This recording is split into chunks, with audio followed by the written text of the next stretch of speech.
Last week, there was a bit of a media circus about Ukraine potentially attacking the Kremlin's annual Victory Day parade. Ukraine had struck Moscow a bunch of times in the preceding days, leading to the perception that something more may be on the way. Now, I will spare you the rant about the silliness of that. I've already done that once anyway. But the irony of the situation is that something else did happen, or, more precisely, did not happen, that reveals quite a bit about Putin's current popularity in the broader political context of the invasion of Ukraine. What I want to talk about today is something known as the Immortal Regiment March, and how it fits into the broader political narratives about Putin being domestically locked into the war.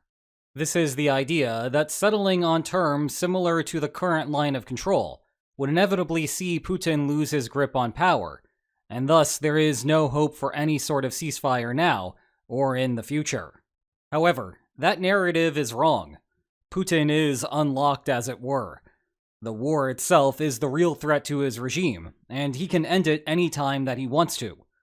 And all of that Western focus on the lack of a Ukrainian attack on the Victory Day parade means that we have not spent time discussing the more notable piece of news that came out of the holiday. But let's begin with the Immortal Regiment March. You have seen plenty of images of it before, because it makes for a nice stand-in whenever I need a visual for people marching on the streets of Moscow. It turns out that you do not often get that type of thing happening in defiance of the Kremlin. So, instead, I substitute the Immortal Regiment.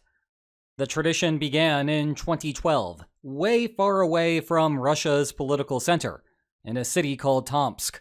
It was a grassroots movement to commemorate the sacrifices that Soviet citizens made during World War II, both on the front and at home. Moscow quickly realized that the movement had the political benefit of building patriotic sentiment, and thus co-opted the march. The first one took place in Moscow in 2015 in conjunction with the Victory Day parade. You are seeing scenes from it now. But let's shift to the scenes from this year's march. Oh, wait. All we have is a black mirror. Be right back. Let me try to fix that. Nope. Well, that is okay. Let's just go back to 2024 instead. I guess that is not working either.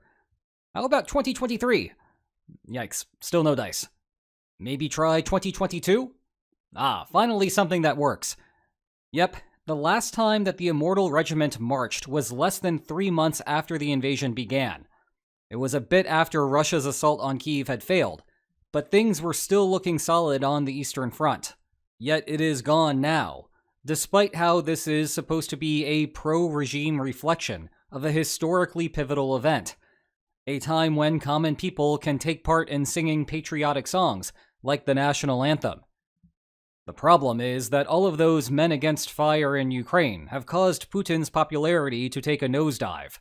It is hard to measure because public polling in the country has become worthless since the invasion began, but you get critical clues every now and then. And while I will spare you the entire history of Ukraine's struggle, suffice it to say that the public image of the war within Russia has been poor ever since the 2022 counteroffensive. Sure, Russia is still making gains, but the rate is unimpressive, and not the type of thing you would want to hang your political career on. And if there is one thing that autocratic regimes fear, it is large public gatherings. Never mind the security risk of having Vladimir Putin himself march with everyone else. Thus, in the spirit of this channel's mantra, we have clear evidence of how the Kremlin feels about the security situation. Turns out, it is a mixed bag. Putin is not hated in the nation so much that he can no longer appear during Victory Day at all. To wit, here he is giving a speech at the standard parade. Sidebar, do you notice anything weird about this? Look behind him. There is an interpreter live translating the speech for Xi. You can see it better from this angle. What's funny about it is that the interpreter is audible during the entire speech. I suppose that goes to show you just how essential China is to this operation. Anyway, Victory Day is still okay, especially when there are important foreign dignitaries around. But Immortal Regiment marches? Well, those are still off the table. Now, conversations in this regard usually steer toward how Putin's unpopularity is what is causing the war to continue. A common narrative is that Putin is locked in. The argument usually traces back to the stroke of this pen, which formally annexed the 4 eastern Ukrainian oblasts into Russia, according to Federation law. And now, if Putin cannot achieve that objective on the battlefield, it will cause his inevitable downfall. This, however, is just misinformed. For one thing, Putin's calculation on whether to continue the war or pursue a ceasefire is a function of the relative risks. In other words, we need to compare Putin's expected political survival given a continued war versus a ceasefire. And let me tell you, if all 4 oblasts are what is necessary to secure Putin's survival, then Russia has a long way to go. For all of the problems that Ukraine is facing due to Russia having controlled the war's tempo inside of Ukraine for more than a year, these gains are still tiny in an absolute sense.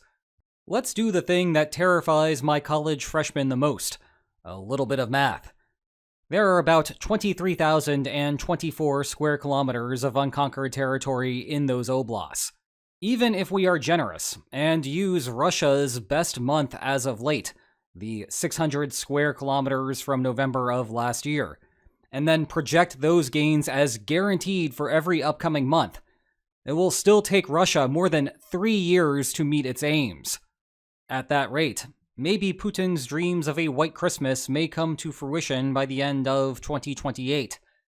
But that also magically assumes away problems like how to cross the Dnieper River to take over Kherson, or how to siege a city like Zaporizhia, which is nothing like what Russia has done since the beginning of the invasion. And we know that such a strategy did not turn out so well there for the invaders. All during that time, there will be thousands of Russian casualties each and every month that it continues. Look, this would be a plausible story to tell if the anticipated capture date was November 2025, but it is not. And the end of 2028 is still very optimistic. Sure, it is possible that the Kremlin has some sort of private intelligence indicating that more rapid advances will be forthcoming soon, but count me as skeptical there. Maybe a narrow goal like capturing just the Donbass has a more feasible time frame. Greater than 99% of Luhansk is under Russian control. For Donetsk, it is about 69%. But that still does not match up with the previously seen Federation law. 2 oblasts are not supposed to be Russian. 4 are. And if you really think that the mismatch between law and reality is a domestic political problem for the Kremlin, control over the Donbass, but not Zaporizhia or Kherson, is not going to solve that. Meanwhile, there is a separate narrative that as soon as Russian soldiers come home, they will be angry with the regime and seek revenge for their fallen comrades. You will often hear the Soviet-Afghan War cited as precedent for this, as returning soldiers' dissatisfaction with that conflict did indeed eventually lead to reforms from Moscow. But this once again fundamentally misunderstands the economics of the war. Such a concern may have once been true after the initial invasion declaration, and the Kremlin's mobilization strategy the following fall reinforced it. But ever since then, the Kremlin has been recruiting based on voluntary contracts. The people going over there now are getting paid a killing. If the war ended tomorrow, each of them will have effectively won the lottery. They all received large signing bonuses on an expectation that they may die. But, lo and behold, they were not blown to smithereens. They survived. I do not know about you, but when I hear that people suddenly received an influx of money, my first thought is not that they are about to take risky actions that come with a high probability of going to jail. Rather, the danger for Putin is on 3 fronts. One is the oligarchs, who are footing the bill for the war directly through taxes and indirectly through lost revenue due to the West's sanctions regime. Second are the pensioners. They are the victims of Russia's inflationary spiral. Worse, as retirees, they are not bargaining for higher wages to offset the declining value of the ruble. And third are disaffected family members of the fallen. They have effectively lost the lottery. There may be time for a eulogy now, but afterward, they might be looking to take it out on Putin. Actually, that is another big reason why the Immortal Regiment March has been put on pause. It certainly would not look good if some of those angry family members replaced images of World War II heroes with those who died in Ukraine. Anyway, the first two groups will enjoy instant relief once the war ends. In the meantime, though, the third only grows in size as the war continues. That is why Putin can end the war whenever he wants to. He has not chosen to do so thus far, however, because he thinks that the lines will look better if he continues. Remember, as long as Ukraine is on the back foot and lacks proper entrenchments, the expected outcome of a continued war right now does not match the expected outcome if restarted. Until that gets resolved, you are not going to have the two leaders sit down at a table and engage in meaningful negotiations. In turn, it is up to everyone in the West and Ukraine to dissuade Putin of the idea that Russia has the momentum. And that will be easier once we dispense of the notion that Putin is locked into the conflict and start focusing on something productive instead. So please, let's stop complaining about the poor state of Russia's domestic institutions. They are indeed poor, but that is not the issue here. Look, to be clear, the post-war situation will be no picnic for the Kremlin. We have discussed before how there is going to be a mess of an economic reckoning at that point. You would need a heck of a central banker who could navigate the corresponding economic crash when all of the loose monetary policy to fund an endless supply of materiel dries up overnight. To reduce the shock, Russia will have to wean itself off of the cash flood, likely moving some of that money to the public goods programs that have gone unfunded for more than 3 years. And that is something that is still readily feasible because the Kremlin has not yet depleted its full Fortress Moscow reserves. Any lock-in problems there are still a long ways away. What is more, Russia's central banker is indeed as competent as they come, and she may just be able to keep these patriotic marches from turning into protest marches. So yes, ending the war will be a thorny political problem for Putin. It is just that continuing the war is even more dangerous. Meanwhile, continuing to tell you about these two excellent books on the war is not dangerous. It's educational. Check the video description for more information about them. And if you enjoyed this video, please like, share, and subscribe, and I will see you next time. Take care.